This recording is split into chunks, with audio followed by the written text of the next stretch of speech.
I hit the magic button. Oh, I see. I see you hit the magic button, and this is the great reveal of the microphone that I've been told to get forever. If I had a penny for every time I was told your videos are good, but all you need is a microphone, I would have more pennies than I do subscribers. So I have a microphone now, and man, I've been really, really busy today. I'm pretty sure I quit my job as a wedding planner because it was really chaotic. But like, this is the first time I think I was technically late to one of these videos by a few minutes, not by a lot. I came home and I had to put the fucking masterpieces in their frames, you know? And then after I put everything on the wall, I said to myself, it's fine. You could never have too much Sarah Michelle Gellar in one fucking spot. Well, I didn't think about the Buffy poster next to the I Know What You Did Last Summer poster, but you can never have too much Sarah Michelle Gellar on your wall, I suppose. And then I got this microphone thing, and I had to run to the store to get fucking headphones for it. I'm becoming a real YouTuber viewer. I was just telling Jacob, I used Premiere Pro yesterday for the first time, and Your I don't hallmark is that like you it, never but edited. You're not supposed to have I never editing. You're edited. supposed to be down and dirty, just raw. I like I think that my my good videos basically are great storyboards. Like Yeah. they're just slideshows of like still images. But if the clip was there, it'd be perfect. I don't know.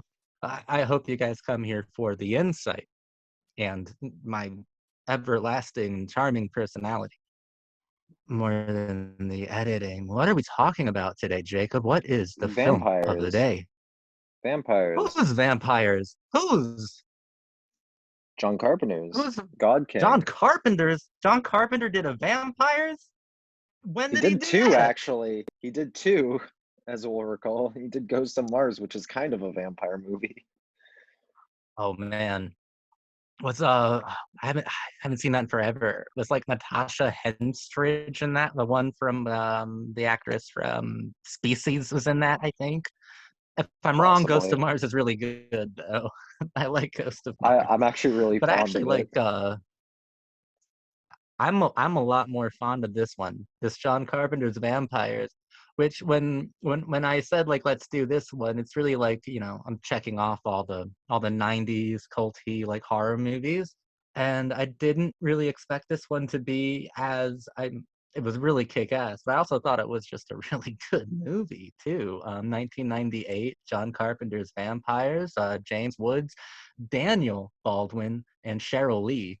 I thought this movie was great, actually. A lot of fun, a lot better than I thought it would be. Um, I actually, it's on my upper tier of John Carpenter movies. I tend to like his more action focused films. So, like this one and Escape from New York are probably my favorite John Carpenter movies. And this one is a great little action horror movie. What did you think of it, Jacob? I also really enjoyed it. I had never seen this one, but John Carpenter's God King. I love John Carpenter.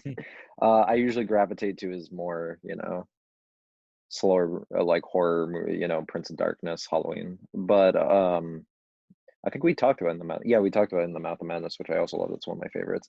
But I finally I'm starting late to get into his action movies. Like I used to not really like They Live or Escape from New York that much, but I've kind of come around to them over time. I like him a lot more Love now. And this is, Escape. yeah, it's fantastic. It's just a vibes movie. I But grew up with Big Trouble in Little China, like as a kid. Like I grew up with that movie, so I don't yeah, know. Fucking, he's a really cool guy. I remember that we did in the Mouth of Madness, and I liked it. But what did I take umbrage with? Part of it's like philosophy. It was so cosmically nihilist, like to an unforgivable point. Is it weird that I thought this was like a hopeful movie? oh, like to just say my thesis outright, I thought this was like his High Plains Drifter, if you've seen that by Clint Eastwood, which is yes. like Clint Eastwood's I'm gonna be a sociopath movie.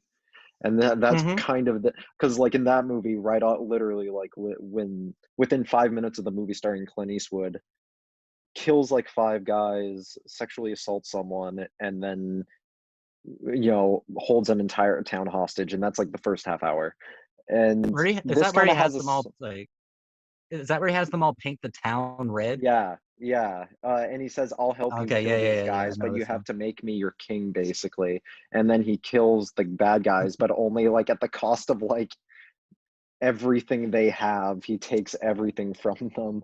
And this kind of this is a little less intense. This isn't as like as sadistic as that movie, but it's got a similar like streak of just really mean, but I like in a way I find endearing and admirable. Like James Woods in this movie has never been crustier or greasier.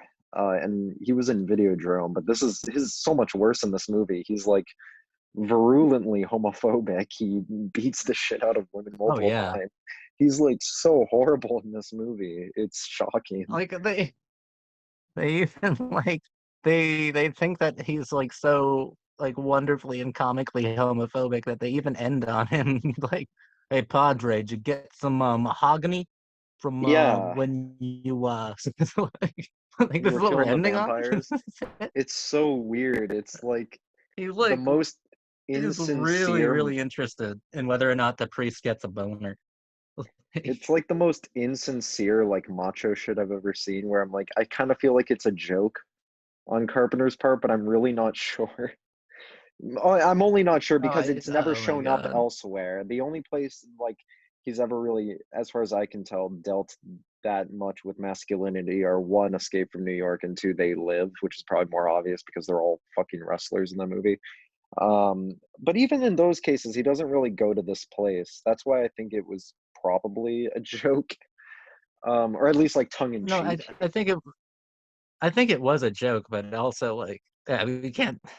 This might be where he deals most heavily with masculinity, but it's definitely subversive. James Woods is not like an action hero. He's not like the Yeah, most no, he looks masculine like a person in the freak, world. He's like built like me. Like he's like a small, it's like a small like guy, kind of neurotic guy.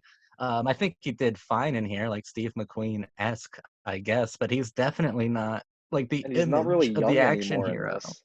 He's not really young anymore in No. this. He was already kind of like falling. I mean, he used to be a really respected actor. Now he's in John Carpenter's Vampires in 1998. Like this isn't exactly, you know, Oscar territory. So I feel like the casting on that level was deliberate. You know, there's a guy at the end of his rope, but not that time has done him any Yeah. favors since the release of this movie because it really hasn't. He hasn't really had his renaissance, and I doubt he ever will. But it's still fun to I watch him in mean, this. I I think James Woods is wonderful, and a wonderful actor. Notoriously difficult human being, but I think he's a Yeah, wonderful actor, and I think he's like, yeah, he's invaluable. Once you get rid of James Woods, you're not gonna have any like resident complete piece of shit anymore, and hmm we're gonna miss him. We're gonna miss him when he's he gone, like Rocky Erickson. We're gonna miss him. he had to be around like But his early 50s when this dropped, right? Or like 50 maybe, something like that. He had to be. I was I don't know. I think we're being cruel. I think it was probably like late 30s, early 40s. Well, Because because I he's don't remember 75 him now, and before. is it? Oh, was he? Oh, was he really? Yeah, this was only like I guess yeah. 24 years ago, something like that. He's like 70 something now. Yeah, Shit. When did mid at he even least. start acting? I don't even remember him before like Uh, Salvador, before like Oliver Stone found him. I know him most for Once Upon a Time in Hollywood, or I'm an idiot. Once Upon a Time in America might be. Once Upon a Time in Yes. America with De Niro, which By was the in the way, 80s. no, I'm so happy you brought that movie. I've never had a chance to talk about it and say that James Woods honestly gives one of my favorite performances in gangster cinema in that film. James Yeah, Woods is ridiculously good in he's Once Upon very a good Time in in that. America. I feel De Holy Niro shit. probably takes a lot of the thunder for that movie, but he deserves a lot more credit. James Woods, he deserves a lot of credit for why that movie's good, Yeah, and it's oh my probably a very God. similar character Oh, to what he plays here. Also. a raging, misogynist, and Ultimately. uh, Well, okay, so there is like almost a running joke on this channel that I can't get through any video without talking about Scream or Kevin Williamson. But I'm coming up with another motif that there's no video where Jacob doesn't get to talk about David Lynch for a second. do And I? I Cheryl didn't think Lee, I what did you think of? I think you because do. I think you find a way to Lynch has do kind it of in fallen every out of favor video. with me. I feel like I've fallen out of favor with Lynch recently, but Well, I'm not saying you do it lovingly. I'm just saying fair enough. that like He's every just a time good there is a there, I text. swear, I think there's a Cheryl Lynch reference. Cheryl Lee is great.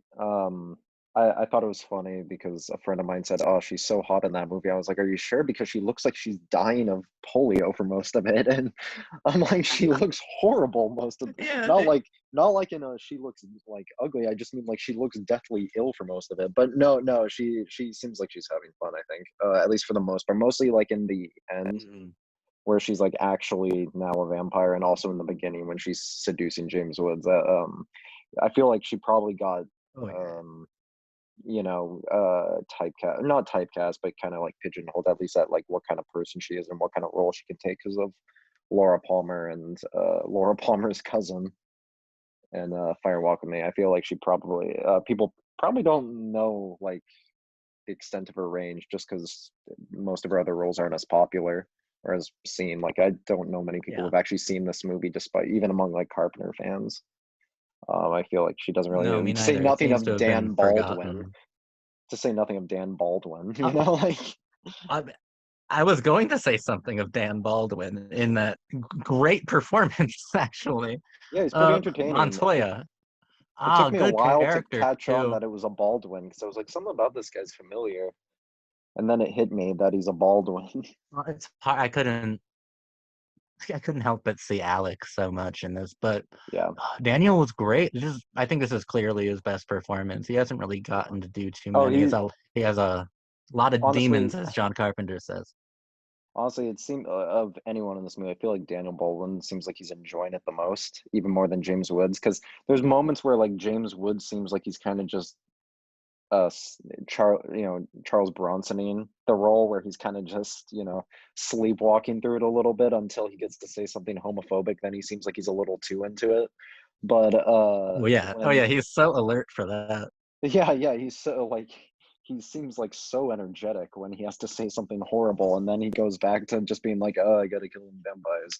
But Dan Baldwin's really he's having a blast. I feel like he really understood the He assignment is. And because I think it mattered the most for Daniel Baldwin for sure. I think he had the most to prove, and he has the most demons out of anybody in the cast. And now he struggles with a lot of problems off, he's also a you know, very in real life. he's a very like prototypical like Carpenter character. I feel like too, compared to James Woods, his character isn't really like a very traditional Carpenter character because Carpenter usually works in like ensembles, and when he does have a lead actor, which is usually Kurt Russell. Kurt Russell is usually in a weird way almost like relegated to the background, if that makes sense. Like I feel like say like um Big Trouble, he's kind of the joke is that he's not actually that important to the plot. Mm. um When I was a or kid, I thought he was like the grand hero, and I rewatched it. And I'm like, he does nothing he's like an helpful, like idiot, he's a ever. bumbling idiot, he's like completely ineffectual. And then in Escape from New York, which is like a non-action movie, it's like an anti-action movie almost. Oh, but he's brilliant, and like he's brilliant in Escape from New York. That's just a brilliant movie. But you see Um, what I mean is like but James Woods is like okay, very I atypical. see exactly what you mean, and like I think it's what it highlights where I think a lot of the criticism this film received when it was released is kind of puzzling because I think John Carpenter is a pretty accessible filmmaker. I'm not Oh, crazy for easily. saying so. Like the reviews of this movie, like we're postulating that John Carpenter was trying to make James Woods into like a Snake Plissken, like he was trying to make another character like a Jack Burton, right? Like he was trying to make a new action star. And I'm like, Hmm. I don't honestly think that's what he was doing, considering like they knew that a Vampires 2 was going to be made, that Carpenter just like executive produced. He didn't really have anything to do with Yeah. it. It stars John Bon Jovi and Diego Luna. It sounds like I'm making it up, but it's real. Hmm. But they knew James Woods wasn't going to come back like anyway from the very beginning. I don't Hmm. think they were trying to make like a legendary masculine superstar. I think this one is pretty well, it's weird. I feel like there's so much of James Woods' personality in all of his Yeah. roles, and especially in this one. Like, I don't know what the character would be like on the page. Like, it could be like this character could be Yeah. completely different, but when I see him on screen, it's James Woods. That's Like, actually a good point because I feel like potentially he could have been a lower key character in the original like mm-hmm. screenplay. I could definitely see that because the thing about Kurt Russell is probably like underappreciated for how like understated he can play a character. Like he doesn't really try to dominate the screen. It's kind of just he's good at inhabiting a vibe, like Snake Yeah, Plissken really fits the vibe of the movie, so you kind of just roll with him. But he never really like dominates any situation. He kind of just blends into the scenery but I in didn't. a positive way. James Woods is just like coming out guns a blazing. The only thing I can think of that would go contrary to Mm, that is like his comedy in this movie, which had to be in the script. But unless he really well, just I ad almost libbed feel that like stuff. I really do feel like it was almost ad libbed. Come on, dude. We know we know what James Woods says when like not given a Well, filter. He's so offensive. yeah, It's ridiculous. and also because we kind of know. Did John write this screenplay? I should have checked that before I proceeded, I but don't. because I was gonna say I this have the is kind of box. I like don't think he did. It's based on the novel. Oh, I did want to say, yeah, it's based on the novel Vampires with the S as a dollar sign. So it's after James Cameron's Heart. And he didn't write the screenplay either. So he came on here as a okay, director. because I was So gonna this say this that is the sense of like character progression is very abnormal for him. And even the is sense of like comedy is very abnormal for him. He has kind of like a more, I guess, glib sense of humor most of the time, or it's kind of tongue in cheek because it's usually people making a bad joke and then they die or something. Or like even the nihilism is a you little know out of the ordinary. Like I think of like Assault on Precinct, where like a child gets shot like 20 minutes in. I love that Um, movie. and it like that's Okay, also well, nihilistic, but it's not like beating a woman who's dying nihilistic. It's a very different kind of nihilism. yeah. Um, or Prince of Well, it's Darkness, where it's interesting like that we're all he's gonna able to die. like well, it was like a question. We had to ask ourselves if he wrote this script because I do feel like even though some of the character progression and things like that seem kind of like counter to what we know of as John Carpenter-esque, it does still have a decent amount of nihilism. I think it's a lot more hopeful than his other movies, but it is fucking Yeah, nihilistic. And we get to play with these eldritch kind of monsters if you view like vampires as like a rat version of Cthulhu. Like if you view them as yeah. like the vermin of the higher god plane, then Yeah, yeah, for sure. Um, it's but I no, feel like like if fuck. No, no, no, no, no. I was just like, it was just so much easier for me to swallow this movie than it was in the Mouth of Madness. Mhm. It really hit a lot. Something did just come to mind though. 'Cause I didn't see in any of the reviews anyone talking about this. How much do you think this film, at least the production or the greenlighting of it, like, do you think they have like From Dusk Till Dawn to thank for it? Because I'm actually feeling a bit of like I feel like From Dusk Till Dawn was successful, so they greenlit this one with John Carpenter behind it, and I'm seeing I so many could see similarities that. now that I'm thinking about it. The I kind whole, of I mean, don't. not so many, but Western vampire movie, action oriented. I could see Um, that. I don't like think of that movie that often, which is probably why it didn't like come to mind readily. But well, I I could mean, see I that. don't I either, could see but that. No, I could there's see certain that. things. I I mean, could see that. like Seth Gecko isn't any more likable than fucking what's his name, Jack Crow. He isn't any more likable than James Woods. Or it's just that George Clooney is a lot more charming. But his last words are like, "I'm leaving you here because I'm a bastard, not a fucking bastard." So it's still like, I think it's, I think Yeah, that From Dusk Till Dawn it's my theory that it helped get this movie made. People don't remember this one because there's no Salma Hayek Center like dance Yeah, scene in it. exactly. That's it. That's the only reason. It This movie it is much also better made. I think it has a lot more depth. it also this is a kind of a weird movie, just like in general. It wasn't really like the kind of movie in fashion at the time, I'm guessing, or maybe I'm wrong, but it didn't strike me I as. think I feel like people were probably more into like the Tarantino, like yeah, I your think they Reservoir thought Dogs. this would be like yeah, I think they thought this would be in fashion, but John Carpenter isn't someone that's going to make you something trendy or like he's not That's going the to other thing. conform to the Tarantino school. That's the other thing is like Carpenter's very strange most of the time. Like he's so influenced and informed by a lot of different genre movies, mostly like westerns and Howard Hawks, but this is like the Hmm. most overt about it he's ever been. At least like Assault on Precinct 13 Yeah. is very clearly supposed to be a western, but it's also not literally a western. This at times feels like it's actually literally a western, which is Yeah. strange to me because like even like Prince of Darkness clearly is inspired by westerns, but it's also not literally a western. Oh, Escape The, from New York too. Yeah. yeah, exactly. There's a lot of that in this where I'm like, even like usually he has like a lot more of like a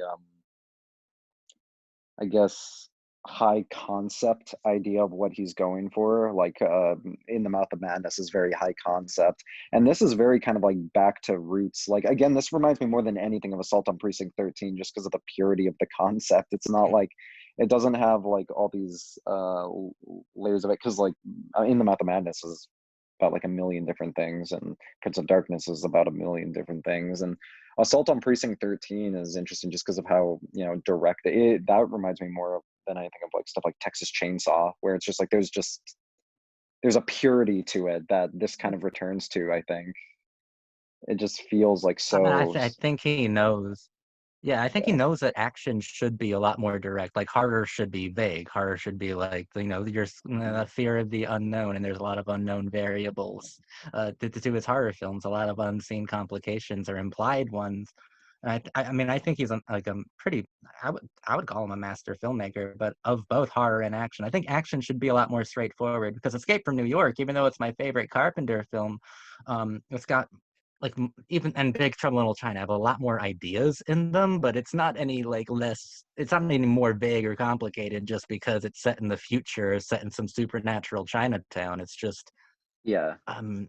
his action is always extremely direct, and I think that's probably why he's such a great action filmmaker. I think that action should be the most like kinetic form of filmmaking. I mean, and therefore the most directly moving. Yeah. And maybe that's where the tonality of this movie might rub people the wrong way because, like, I agree. I think it very overtly influenced by the Western, but also with like the film grammar. I think the grammar of the film has everything in common with a Western film, and very very little, honestly, with a traditional vampire movie, Hmm. in the way that they were understood in 1998. Like, It- there's like this is his chance to like, if he had any love for Bela Lugosi or Stephen King or yeah. Todd Browning, Yeah. this was his chance to like I express it, did and he doesn't. He expresses his love for all the great Western filmmakers, none for the great vampire ones. I did think a little bit of Salem's Lot, but only as far as like the town getting destroyed, and they're kind of just like, okay. And kind of also the real pessimism about victims, just everyone like they just get God and they're gone and that's it and fuck them, Yeah. which is a very Salem's Lot thing to me. But aside from that, no, I agree. I agree. But the thing that Um, runs contrary to a traditional Carpenter film, especially a Carpenter horror film, is oh yeah, the ending that I love so much about. I love the ending so much of this movie. It's like actual. It's touching in an action or western in a western way, a truly western way. It's very yeah. touching. If this was a horror film, James Woods would have had to have killed Daniel Baldwin. He could not have No, gotten away. If this is a truly nihilistic film, like, but it's a Western. These are n- two sheriffs who just defended a town against an onslaught. And he's like, I'll see you later, partner, but next time I see you. Like there's like there's a yeah, Western loyalty that you only get within the frameworks of John Wayne and Howard Hawks. There's like yeah. a loyalty here. There's a real It's Bravo feeling. Like, and he It's even gets a to little bit go of away. If this was a Stagecoach. horror movie, this is a horror movie, then fuck no. The priest would have died too. No, Honestly, if everyone this gets were his horror slaughtered in the movies, first 30 minutes and then nothing happens. Everyone gets slaughtered in the first 30 minutes and then everyone lives after that. Like everyone who's alive after 30 minutes into the movie will still be alive at the end. It's weird. It's I really weird. I think in Carpenter's proper horror version of this, it's that Daniel Baldwin kills James Woods. And then Daniel Baldwin's fate is like left unknown, but he's probably just gonna become a vampire and die. It would be the kind of the thing ending of I this. I was still questioning like how I was wondering how horrific or how nihilistic Carpenter was Yeah. going to go with vampires, but all of my worries were like immediately washed away because I thought it was super harsh when Cheryl Lee actually bites Daniel Baldwin on the neck when they're driving away in the Jeep. I'm like, damn, Carpenter, we're getting rid of Daniel Baldwin this way. I mean, ballsy, scary, but no, he comes back like Yeah, blazing and does like yeah. a magic That did bullet throw shot, me like off. freeing. And I'm like, That okay, this did is a throw me different off. fucking movie. This is not Because a horror film. This is a complete action movie. I was prepared for that moment where like Baldwin dies. I was like, yeah, that makes sense. That's about how I expected Mm-hmm. this to end. And then he comes back and knocks over the cross and drags it away. It would Uh, make sense if he wasn't like almost, I think, hyper literally Dean Martin from Rio Bravo. Like if he it wasn't exactly that character, it would this work is so well. even Ghosts of Mars is more like in line with older or like horror Carpenter, I feel like, because Ghosts of Mars, one has that Mm-hmm. weird fucking section where for like 30 minutes it becomes a Rashomon, and you get like seven flashbacks within flashbacks told from five different perspectives, and then everyone just dies at the end except for like two people. And Right. that's a more like high concept movie where I don't feel like I'm actually supposed to care about the characters as real people. I'm just supposed to like watch how they're made prey to their environment. But then it also has like a lot of the gestures, like how sort of at the end they do ride off into the sunset, like cowboys, Mm. the at least the survivors. So it's like this weird middle ground. So I didn't realize he was gonna like just go all in with I guess sincerity in this one, which is funny because again, like Right? it's also like his meanest by far still, but it's not really like pessimistic because I like compared it to High Plains Drifter, but like High Plains Drifter feels like Clint Eastwood has like lost the will to live, which is not what this feels like Yeah. at all. This feels very, very different from that. It's also less cruel, obviously. It's more like cruel in kind of again like a Bronson kind of way where it's just like, Yeah, hey, the film would sometimes you just hit a woman, and there's nothing you can do about it. Whereas like the it's film would very weird. expose these like yeah, dude, the film would expose these sensitive parts where you think they're gonna like poke at the wound because they like James Woods, he like almost like just briefly mentions it, or and the priest says it later on that like his parents were killed by vampires, or his Yeah. father like hid a bite from his family and turned into a vampire and killed his mom. So you think Hmm. that the whole Daniel Baldwin thing, like they're gonna poke that wound, and Daniel Yeah. Baldwin's gonna end up. They never do. They never go Yeah. that pessimistic. Um, they clearly demonstrate like the possibility, and you think immediately that's going to happen because Daniel is hiding the bite at first because Cheryl Hmm. Lee bites him in a hotel room. But they never go for. It's weird. I was Like the about to say this is a catharsis of that. vampire film. It's a vampire film without a whole lot of bite, to be honest. It's not cruel, in my opinion. I don't think it's that mean. I don't think it's that mean. I think its humor is kind of mean spirited, I guess, but I don't think like it's I don't outright think it was, actually that mean. but I think that it wasn't mean spirited in 1998. I think this was just more Fair edgy. enough. Fair enough. Um, I guess this was pretty par for the course at the time because again, like on, Reservoir Dogs came yeah, out like 4 years before, no, like 6 years, I think. I forget when it came out, but yeah, it's even Pulp Fiction came out a few years before, and that like they shoot off one of the main characters like halfway through. So Like, I guess I shouldn't be surprised, but no, it definitely feels like kind of a tongue-in-cheek movie, which I find It kind of does. endearing more than anything because I know how miserable Carpenter was for, like, so much of his career because his so Which much of isn't his to say career. that this film is so suspenseful though. Like I don't want to say Oh, it's like a fun absolutely. fun ride. It's One of super suspenseful.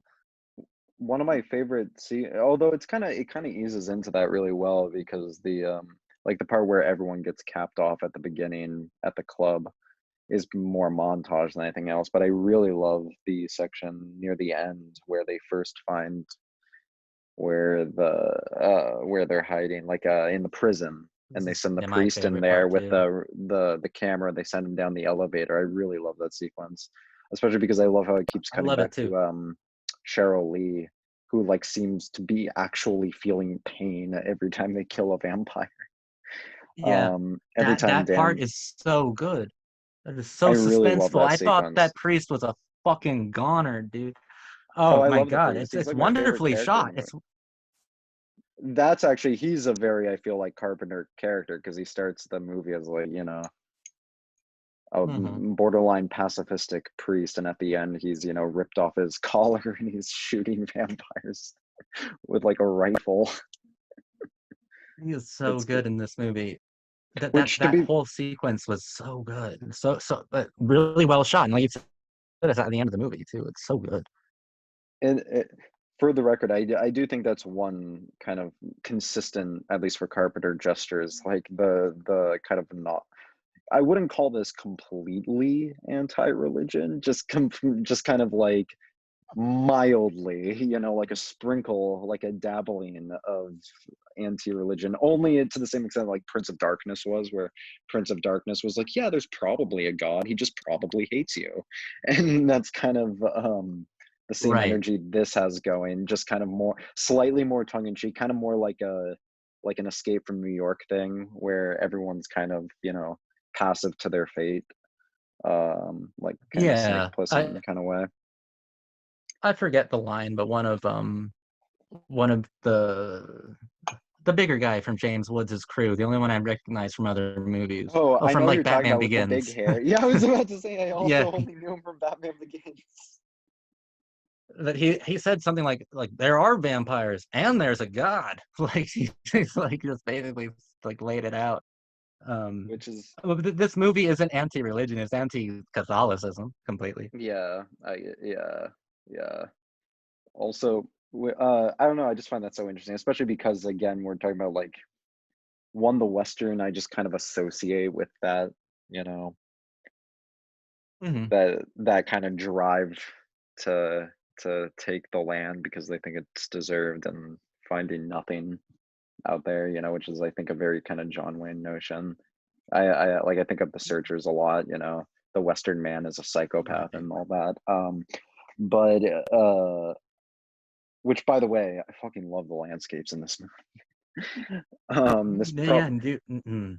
This probably means more to me than a lot of other people because I'm really into like landscape photography in movies. But like I fucking love the landscapes in this movie. This movie's gorgeous. I love the color. It's Oh, astonishing.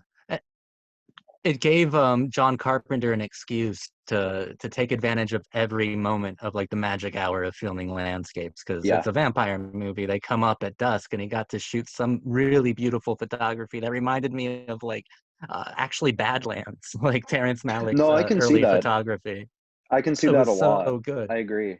I agree for sure. It reminded me also a Yeah. little bit of What do you Gus. think? Go ahead. What do you think it means? Because I think there is something curious about placing the vampire like within like the tropes of the West. Like what do you think was so like interesting about it? And like I do like both vampires and From Dusk Till Dawn. I wouldn't call like either one masterful or anything. I love this movie we're talking about, but Hmm. it doesn't necessarily work. But it's still a nice pairing. But I don't know what makes them pair together so well, and also what makes it also not like also clash. It's Like there's definitely something weird. interesting about it. Yeah, it's definitely weird because I feel like most of what he's interested in here is already kind of like inherently just part of a Western. Yeah, Like it need not be a vampire movie to touch on these themes. I think part of it might just be the better one because it's John Carpenter and people wanted him to do a horror movie. Fair enough. But also because I guess one, it brings Catholicism more into the conversation, or Christianity more into the conversation, it which is does. kind of more easily sidelined in a Western. But I think also, I don't know, it because I'm gonna keep talking about it just because I already started, but because like in High Plains Drifter, the bit is that Clint Eastwood might actually literally be the devil, like very literally in universe be the devil. And it makes it feel more like, these people are actually being like judged by a divine being, you know what I mean? Like that, like maybe these people are just evil, which it doesn't really come Mhm. across as much in this movie just because it's so kind of enjoyable, and the characters are Yeah. actually likable to varying extents. James Woods is kind of an asshole, but he's also just James Woods, so I'm like, hey, he's funny. Whereas Dan Baldwin is like probably a worse person than James Woods, but also a much more likable character. Um, I don't know, because he literally hits a woman, whereas James Woods just makes jokes about it. I don't know which is worse, but I don't know, because like the people being judged in this movie aren't as like outright evil as the people in High Plains Drifter, but I'm sure that aspect of it interested Carpenter to some extent, like this kind of divine punishment for people. I'm sure that interested him because he has his, again. I know he didn't write this. Now I know, but historically, he's always been like really interested in. His characters always kind of just are given a fate, and then that fate is inescapable, and it doesn't really matter if they're good or not, or bad or not. So I feel like you kind of after a while just have to accept the kind of supernatural aspect to that. The only time he doesn't do that really is that I can remember off the top of my head is Escape from New York, but that's because Snake has nowhere to go. He's a Yeah. convict, so like when he's done with his mission, he's a convict. That doesn't But change. But in all these films, it's so interesting. I said this about In the Mouth of Madness as well. Like High Plains Drifter, while it is a terribly pessimistic Western, it at least does show you that the town maybe isn't worth saving.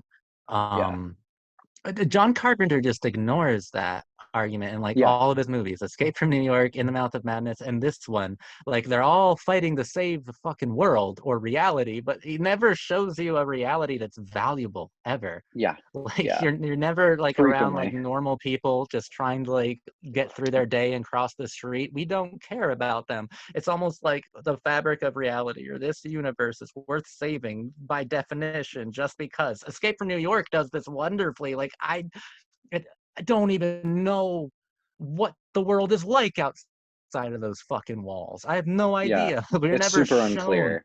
It's insanely unclear. At least in Escape from New York, he's like they're fighting to save the reality of this prison, which is a terrible cause, and like it Yeah, humiliates exactly. that cause later. Like in this one and in the Mouth of Madness, like I don't. There's somehow I no feel like value within the reality. I feel like the closest we ever get to that is the opening 20 minutes of Prince of Darkness, and I feel like other than that, you don't really ever get it. Well, They I think lived, they hit Halloween, at it. like Oh, fair enough, fair yeah, enough, fair enough, fair Halloween enough. for sure. Like you want these people to just be innocently babysitting these kids to just have a good holiday. Like Yeah. Halloween for sure. And then it just Um, turns into the Dunwich horror, and you like know, Big Trouble in Little China doesn't establish a normal reality like ever. It's yeah, just a cartoon from the beginning. Um, but at the top, but that like I think is revelatory or really revealing about like John Carpenter's view. Like I do think he is a cosmic nihilist, oh, and absolutely, like people fight for their own preservation, and I guess on a larger scale to preserve like their own species or their own universe. Like like out of that like almost biological reaction, out of just a like that's what a wounded or threatened animal does. They just like I have no idea. Like here, player there's not a whole lot of fucking actors in this movie actually. Like I don't remember normal people that are worth a damn. Like we get like asshole fucking like hotel clerks and just like There's no one. If I'm just misremembering, I don't remember there's fucking a any like normal person. there's a couple prostitutes, and then there's the cop who's at the bar who also gets killed, I believe. And then there's the guy who gets his car stolen by Dan Baldwin. It's not And like they put much value in the prostitutes. I remember like oh, absolutely not. They the get only like cut in reason they half. didn't It's horrifying. yeah, the only reason James Woods wanted Cheryl Lee's character alive and why, Daniel Baldwin's like, just kill the whore. And he's like, no, we Uh, need this whore. We need this whore that's because she's a attracting beam or some bullshit. that's another like Clint Eastwood gesture, not High Plains Drifter, just like in his other work, like a very Clint Eastwood, In his like real life, yeah. or at least like Yeah. a That's what he Leon. does. That too, yes. But also like Sergio Leone, like like Good, the Bad, and the Ugly. Like they don't actually like Tuco and the Man with No Name. They don't like each other, but then they're like No. buddies for the whole movie. Like they're working together for so much of the But movie, but they hate each other. but but every man in Once Upon a Time in the West loves Claudia Cardinale. Oh, So which like fair enough, fair enough. which but it's also like that is not the kind of character that Cheryl Lee is in this. Um I don't know what James Woods's feelings if they evolve about her at all. If Oh Jack no, Crow's absolutely feelings not. change. He changes to I don't zero, less know. than zero. I think that the priest, when he first meets her, is kind of mortified that they're keeping a woman who's been bitten. Like, I mean, Daniel Slash Baldwin is keeping a honestly like, woman. Like yeah, slash keeping a woman. Oh, tell me, Padre, did you get a little mahogany, a little wood when he did it's that? so weird because he's introduced as a character who doesn't joke about anything. He's like, come on, father. You get a boner. But he's even like all of his taunts are just straight up homophobic. They're The also so main like the they're so immature too. They're not even like really that biting. They're not like that offensive. You'd expect like way worse. You'd expect like he like just straight up say the F slur or something, but like he's just kind of like, hey, you're stupid. He makes a joke about, pedophile priests and like that's it. It's like, all right, and so does every teenager. You're a 50-year-old man. Come on.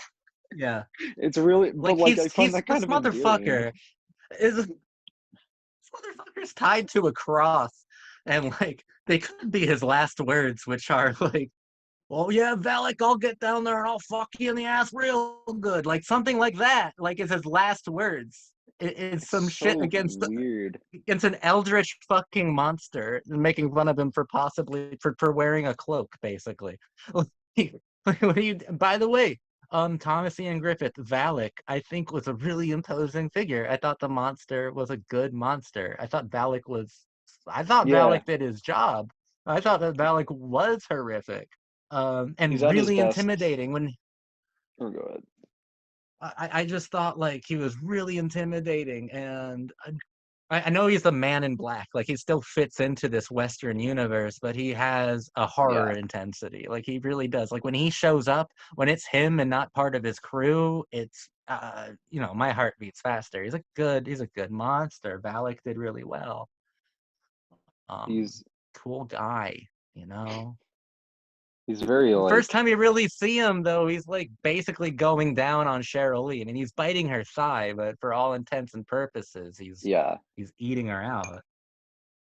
Which is which like, is great. like Thanks, John. the only real like interaction with like the erotic aspect of, you know, And vampires, honestly, which I feel it like is. everyone else leans into really hard. Like I watched the Herzog Nosferatu relatively recently, and that like leans really hard into that. Even fucking Twilight Mhm. does. Like even Twilight like leans pretty, but this like I that's the only real instance of it. I feel like. honestly, I do. I mean, there is Cheryl Lee, like, naked and sweating, looks like a fucking heroin junkie tied to a bedpost. I think that's as erotic as the film gets, but I think that's also the scene where Daniel Baldwin no, he doesn't. He punches her later, but he definitely no, no, no. He like gets her in this fucking headlock that looked Yeah, like he it puts her in hurt a Cheryl headlock. Lee. Like he had her. Yeah, So it's it pretty is still terrifying. And then they ride off to the sunset together and they love each other, which is weird because I don't think she's ever consciously aware of his existence because she's right. decaying rapidly and he's just like, we love each other. God, she did She's like really well she's in like this film. literally Like, foaming at the mouth and dying. I think her heartbeat is slowing and he's like, yeah, she's really into me, I think. I think we got a good thing going and oh it's my, so oh, I'm weird. thinking about like the landscape of the '90s. Right, it was about um, I mean, in the late '90s, postmodernism was the language of the it was the corporate language. It was the language of the movie studios.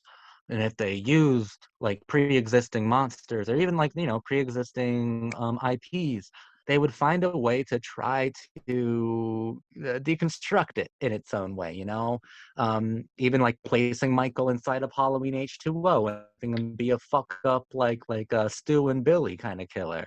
Uh, Placing vampires in a western may have been like a subconscious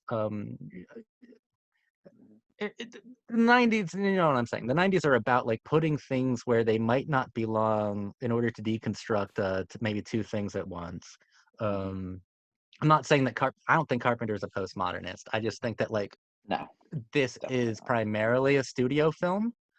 And I think the studios did greenlight this after Tarantino, who is probably the greatest accidental postmodernist of the modern era. Um, just on a whim, probably put vampires in a fucking Western movie because he thought the idea sounded cool, not knowing he was like doing deconstruction at lightning speed, like he Yeah. normally does.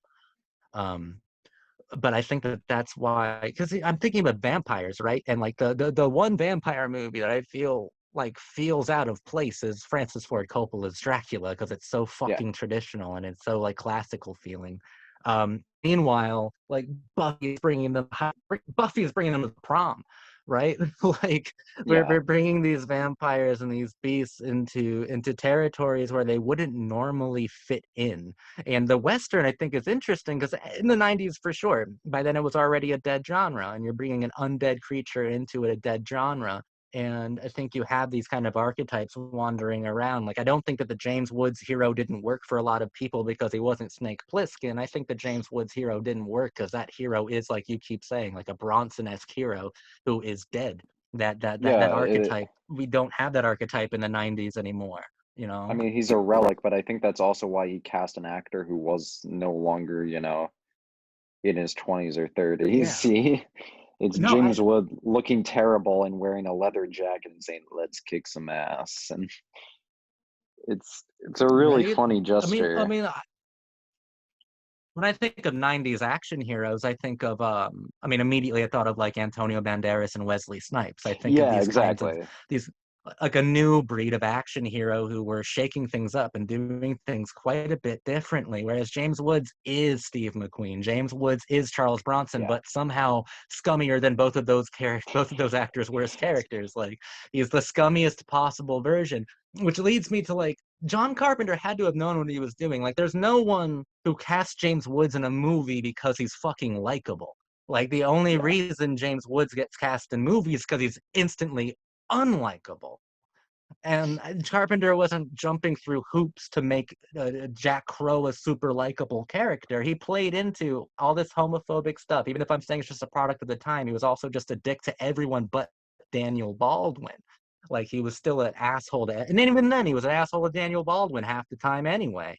Like he didn't try to make him likable, you know? Like I think that there is some sort of commentary that Carpenter's doing, but I also fear that it might be a depressing sort of statement, like what you were hinting at earlier, that I think I cut you off on, that you can definitely complete now, in that he was depressed or miserable for most of his career. And I feel like Yeah. part of this movie is a really depressing statement about cinema, about the West, about the relics of things gone. I actually do think that now that I'm talking about it, babbling like a moron. Go on, Jacob. I think I mentioned this on the Mouth of Madness video, or if not there, definitely elsewhere. But there was that thing Guillermo del Toro posted where he's like, I was talking to Carpenter at like a dinner, and I was like, it's so great that the thing, everyone hated it when it came out, but now it's found its fan base, and now a whole generation consider it one of the greatest movies ever made. And John said, well, what the fuck does that do me now? Because at the time it was one of the worst things that ever happened to him. He made no money.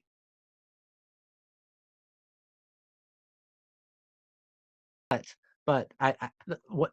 But the video broke up and got too choppy, so I had to edit a part in. But I think all I was saying was, if they wanted, on the topic of Robert Rodriguez, if they wanted John Carpenter to make something modern and edgy, like this came out a few months before The Faculty. Like you Oh, can't he would have get been like, great. and I'm using The Faculty as like being right, and The Faculty is nothing if not, I watched The Thing and I made a movie about it off of Kevin Williamson screenplay. And my God, dude. Okay, I'm just saying. What was I saying? I was saying that I think John Carpenter's was miserable, and that a large Yep. part of this film, while I think it is defeatist, but since it is cinematic, and since it's still a movie, it's not like, I mean, their entire like found family gets murdered in the first 20 minutes, and then all they have are like each other, and then they have to vow to kill one another by the very end of the movie. Yeah. Like I call it hopeful because I'm comparing it to In the Mouth of Madness and other Carpenter Hmm. films, but it's not that. It's not hopeful though, honestly. I think it is defeatist in a cinematic way. I don't think that John Carpenter is enjoying this, I honestly. do two things. One are like this is like a few years before he like finally just gave up. And then he came back a decade later, but then he gave up again. Because this is about the point where like he was pretty much ready to just give up and call it quits because he can't do it anymore. He was very tired. Ghost of Mars really like was the nail in the coffin.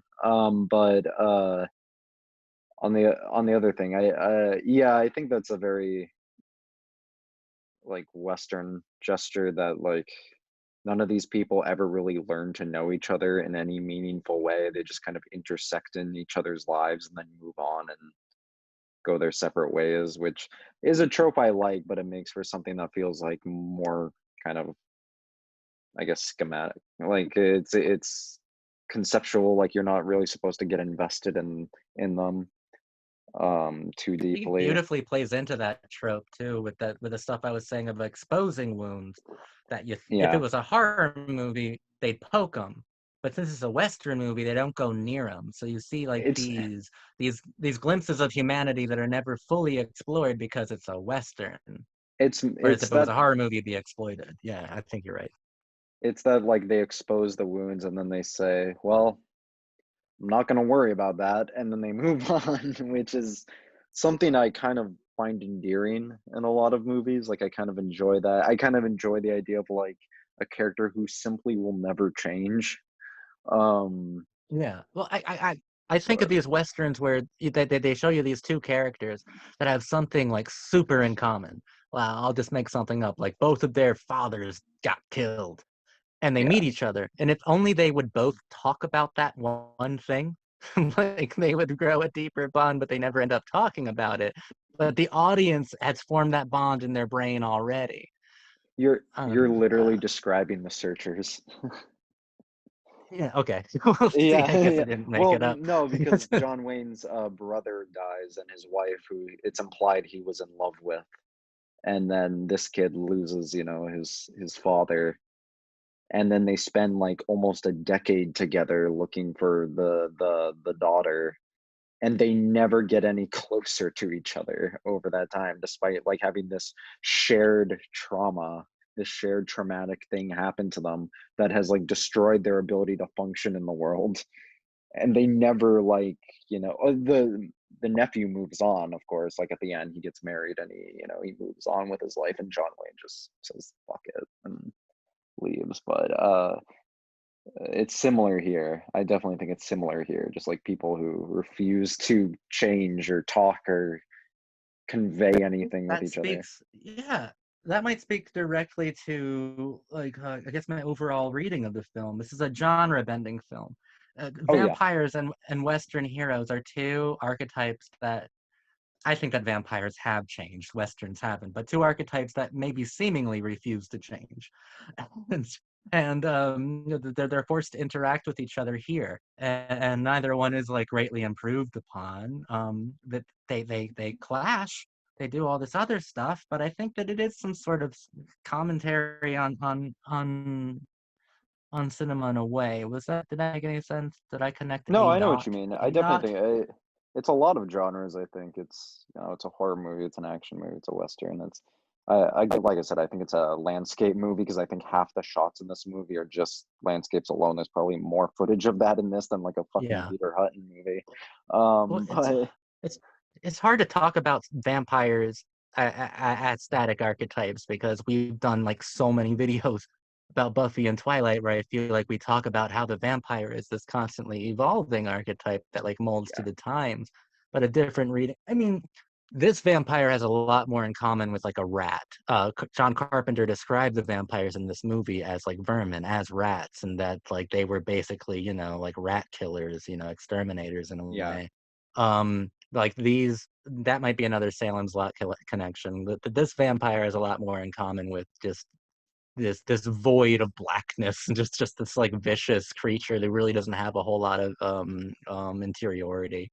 yeah, Whereas like Buffy and Twilight and quite a few other vampire movies. Interview with the Vampire came out in the 90s too. Like a lot of interiority to vampires in the yeah. 90s. Whereas this one, Carpenter was definitely more interested in the old static version. Because I mean, static things probably are more terrifying than dynamic ones. If one thing is always evil, It no reminds matter me of what. like the background vampires in Buffy, so not like Spike and Angel, but the guys where it's like Xander's best friend becomes a vampire and like, damn, he's gone forever. I guess we got to kill him. And it's like there's no Right.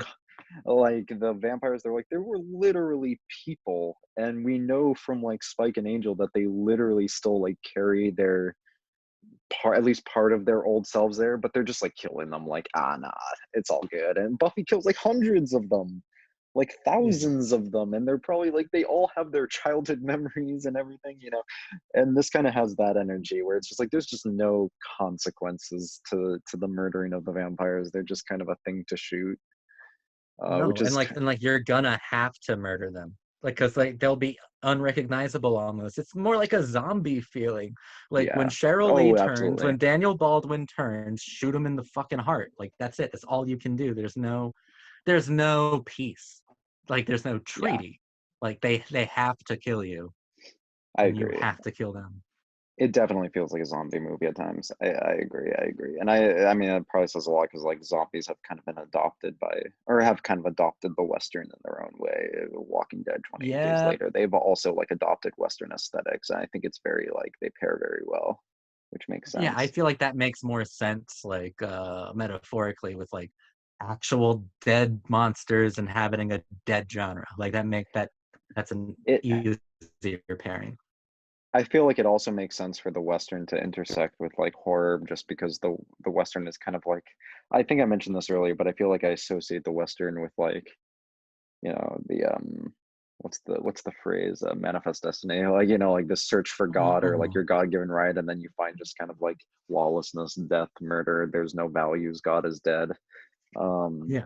it's kind of that those two opposites kind of colliding, this kind of very religious mission meeting like just absolute nihilism, which is a very maybe that's more of like a alt western thing, like maybe not like the original, maybe not John Ford, but certainly like Sergio Leone. And Oh, for sure. I mean, I think that like Manifest Destiny, that probably captured the execution of God as a concept. So a yeah, lot of these times when you're dealing with Westerns, you get to be um, a lot more aware the film gets to be a lot more aware of itself in a way that is not in a way that isn't artificial, in a way that isn't like meta and like pointing at themselves. Yeah, Hmm. especially to place these eldritch terrors in there. Like you get the sense that a Western is desolate. Most Western heroes are loners, or they have like two friends, and one of them will die. Like you are like alone, and this is like your last chance of salvation. But since all Westerns seem to be writ large on this landscape that lasts forever, it's not just the character's salvation. It's like the idea of belief or salvation as a whole is at stake. Like justice is the new religion in like a Western movie, and when there's no clear idea of what justice is. What the fuck am I talking about? Vampires is awesome though. Um, No, it's great. I had a great time with vampires. the Carpenter analysis is weird because I think that our In the Mouth of Madness video is like fine. What am I? Okay, John. John, this was a great movie. I don't necessarily know what you're saying. I have a much better idea of what you're saying within the Mouth of Madness, oddly enough. I think this is I think that his goal was to make like a kick-ass fucking like Western movie. Um, and I think he succeeded in that goal. I just think there's a lot of parts that hint at a much deeper the subtext that maybe since he didn't write it all, it is confused No, I and can see like that. contradictory. Yeah. But there's something being said here, and I think it is something pretty close to profound about genre, about belief in film, belief in terror. I don't know. What do you think, Jacob? What do you think? I What haven't we said? I don't know. Carpenter's always weird. Because I don't really know how to place him. I feel like I put him in more than like anyone. Like the director I compare him to most, which is weird because it's a director who I think he's not actually that much like, is Toby Hooper. Only because both are kind of oddities for their genre. Like Toby Hooper, I feel like the only people I know who how to compare him to are like Bresson. Like he's like not that like any other horror director.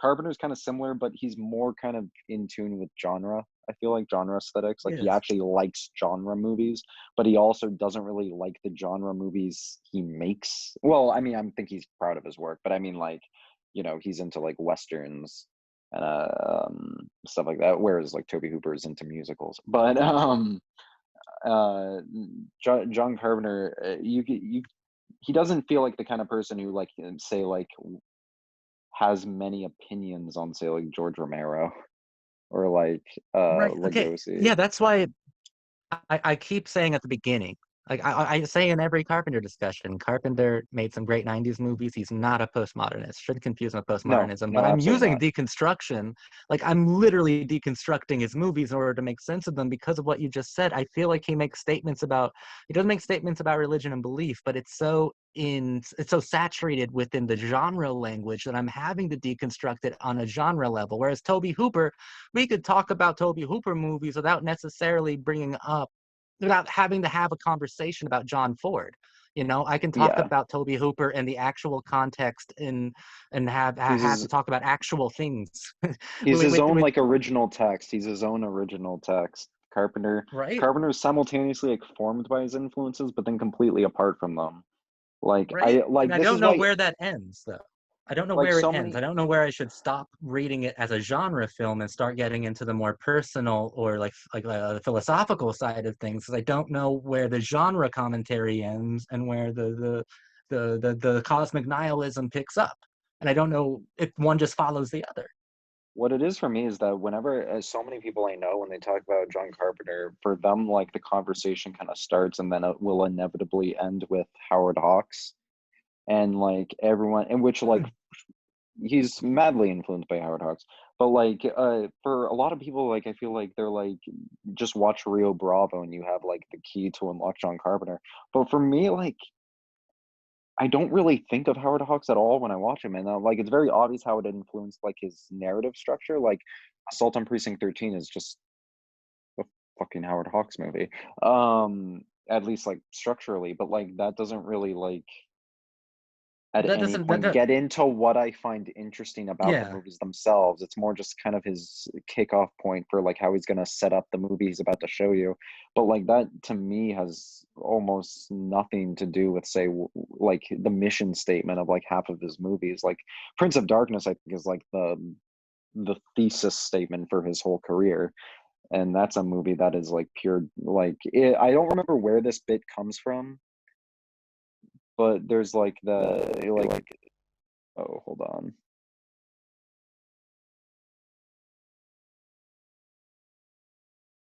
There I'm you gonna have go. to do this from my phone from now on. Hope you That's all right. enjoyed the HD. That's all right. We're back though. I heard everything you were saying, though. But yeah. The nutshell of what I was getting at was like the genre is John Carpenter is kind of the nutshell. That's where I was going. Is that's where the big answer to your question that will answer everybody and no one will ever have a question about John Carpenter ever again because I said No, the genre is John Carpenter and I have solved the mystery. The theses can well, stop. true.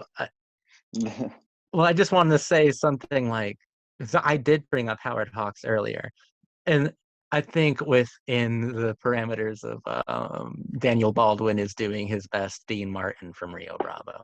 Mhm. But like I'm sure that Howard Hawks's films inform the structure of these movies. But philosophically, I don't think they could be more separate. Red River and Rio Bravo and a Western like Escape from New York or Vampires, nothing philosophically in common at all. The endings are not the same. I mean, Rio Bravo is. I did think Vampires was hopeful to a point. I do think it's still nihilistic overall. I think it's his most hopeful nihilist film. Rio Bravo is just hopeful. I mean, Rio Bravo was a response to High Noon that Hawks and Wayne thought was deeply un-American, which this movie has way more in common with something like a High Noon. A Carpenter has way more in common with something like a High Noon. With person who the entire town turns their back on him and he has to face all these fucking bandits by himself. Like Yeah. Rio Bravo is the complete opposite. Rio Bravo is the idea of community, the idea of self-governing.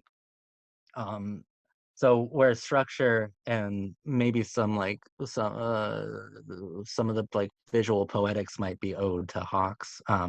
Rio Bravo doesn't explain what I'm mystified by when it comes to Carpenter, um, which is where like commentary maybe about Hawks, but also about like Ford and like Delmer Daves. Where does that commentary end, and where does Mhm. Carpenter's own cosmic nihilism begin? That's imbued in like all of his films. All of his films are so cosmically nihilistic, and I don't know where that starts or ends, and the Western begins or the horror film begins. It's easier Yeah. to parse through that in a straightforward action movie like Escape from New York. I know where the nihilism starts and ends.